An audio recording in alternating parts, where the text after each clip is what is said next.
I'm starting to realize that the term third party isn't as naughty as it once was. For the longest time, third party meant not as good, not up to standard, and the standard felt obvious. But for some reason, this one just felt right. This is the Samyang 35mm f2.8. We can do better. We could be chasing dreams. We know what's right, and we know how it feels. Yeah, we can do better. We can make a change for real. This is arguably one of the most versatile lenses that I've picked up in recent times. It's one of the cheapest as well because I bought this secondhand on Facebook Marketplace, as I usually recommend people to get their lenses from. One thing this video is not a spec review. It's more about my workflow and how this is incorporated into my system of Sony lenses and my Sony camera, the A7C II. And so that we understand that even more, I want to talk about my lens philosophy. I do prioritize reliability and consistency because I do have to work with these cameras time to time. So I kind of prioritize that reliability and consistency over the spec sheet. And because of that, that's why I also default to the native Sony glass, because with the native Sony glass, you have dependable autofocus and just dependable glass to use. But before we head into that, we have to talk about why third-party lenses start at a disadvantage. Sony introduced the E-mount in 2010, but in 2011, they made a key move. They officially disclosed the mount specifications to third-party manufacturers. That didn't mean full openness to the algorithm that they have, but it meant companies like Samyang could finally build lenses properly instead of guessing. Most of the bad reputation around third-party lenses come from around this era or before this era. And speaking of third-party lenses, my first ever third-party lens for my first camera was the legendary 16mm f1.4 from Sigma. So it was an APS-C glass. Those are good times. Now, initially, when I heard about the Samyang lens, I thought it was just a noodle company from Korea. It's kind of the same name, the same country, just different company. So Samyang Optics is a company based in South Korea, founded in 1972.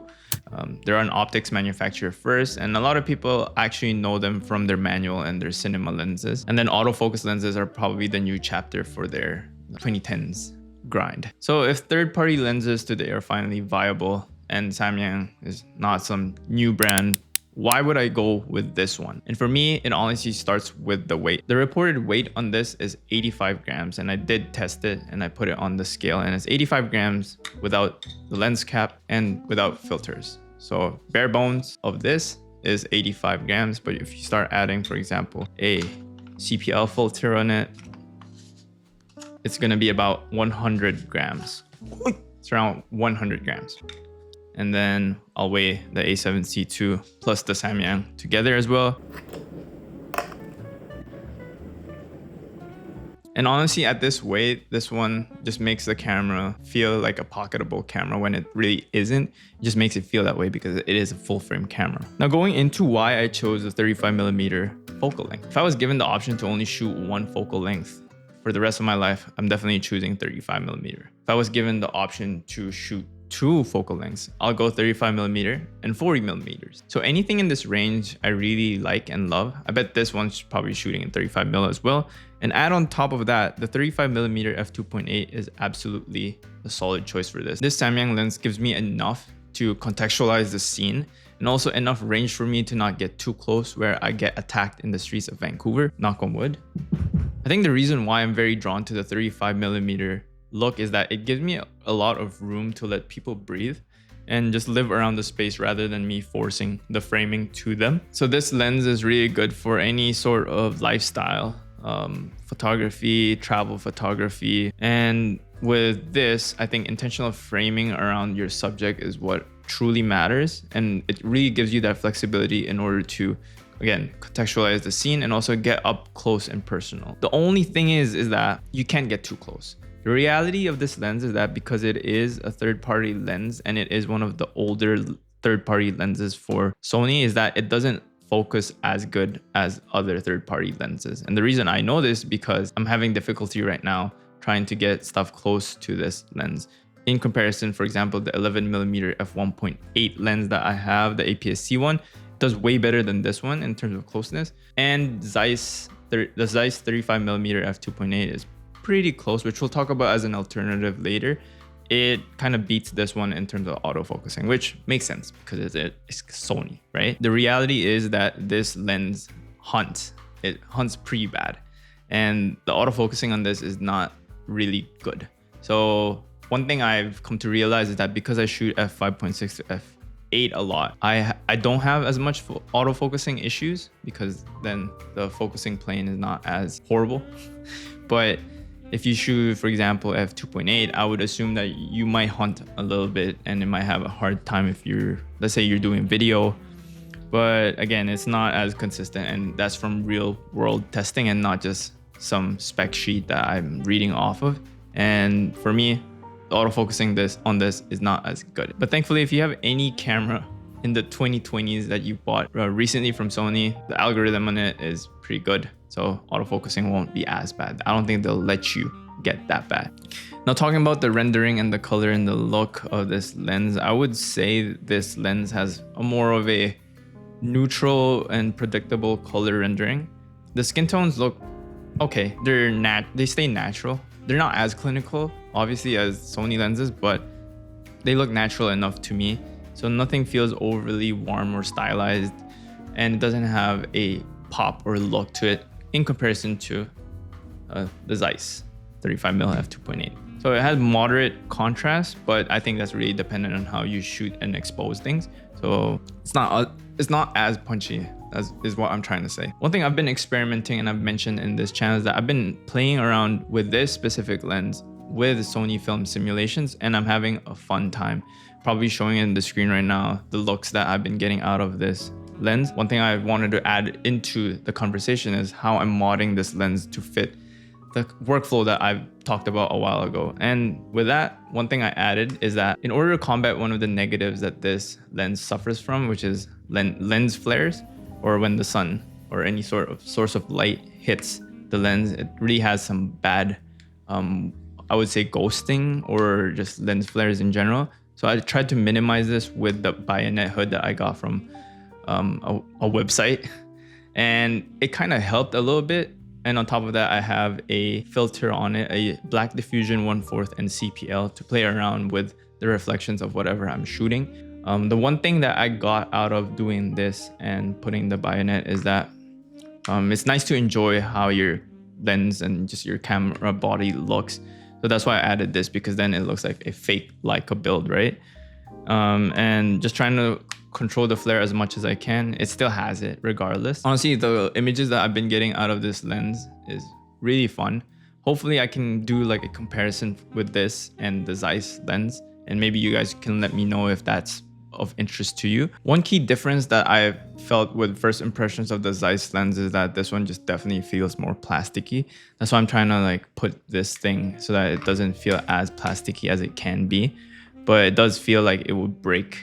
And the issue with this as well is that it is not weather resistant. So because it's not weather resistant, taking it out in Vancouver is really a gamble in terms of whether or not it's going to survive the rainy season. So going into possible alternatives, I wanted to mention the main big boy is the 35mm f2.8 from Zeiss. It's a Sony lens. It's the f2.8. It's really a cult classic lens, and I'm really excited to make a video on this once I get more testing done with it. And I think this is the more reliable 35mm lens that you can use that's also very compact in comparison with each other.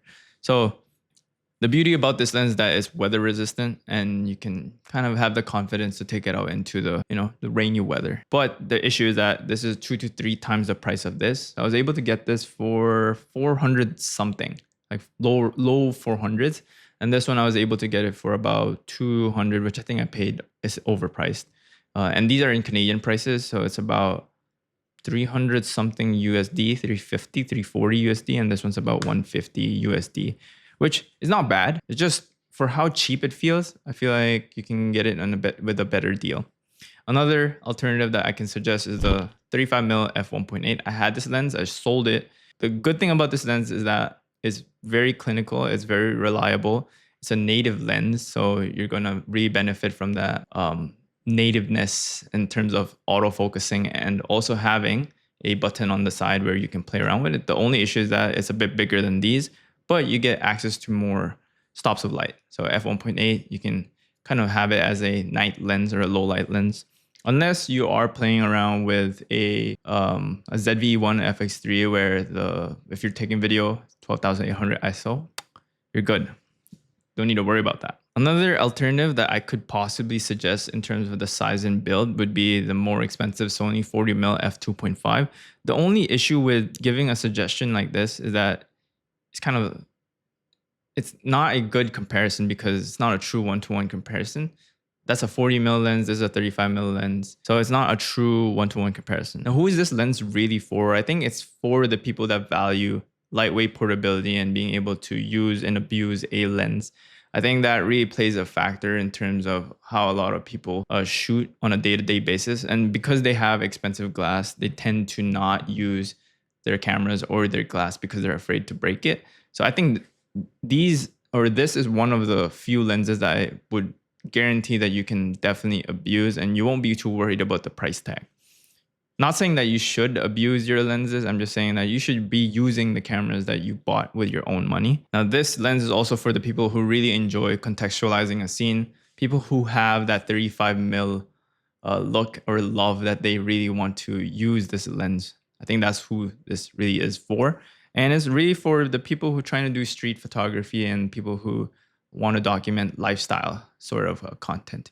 It's just enough. Now, who is this not for? I think this is not for people who prioritize maximum sharpness and maximum look into their lens, and people who have really heavy weather sealing demands for their lenses, people who probably go to the Arctic, people who take this to torrential rain. I don't think this is the lens for it, and definitely wouldn't buy this lens if that's what you're going to use it for. I also don't think this is a lens for video creators because it does hunt and the autofocusing is bad. You're probably going to miss your shot. And what I found is that when you put it on manual, I find that this lens doesn't feel as good with the ring. Or maybe it's just my copy where it sounds like this. Maybe there's sand in it, but it just doesn't feel good in comparison to the other lenses that I've played around with. So honestly, it's not the best 35mm, but it's the most reasonable one for the price. And if you want more videos about lenses and cameras, I have more videos. If you click on one of these, I'll see you guys there when I see you.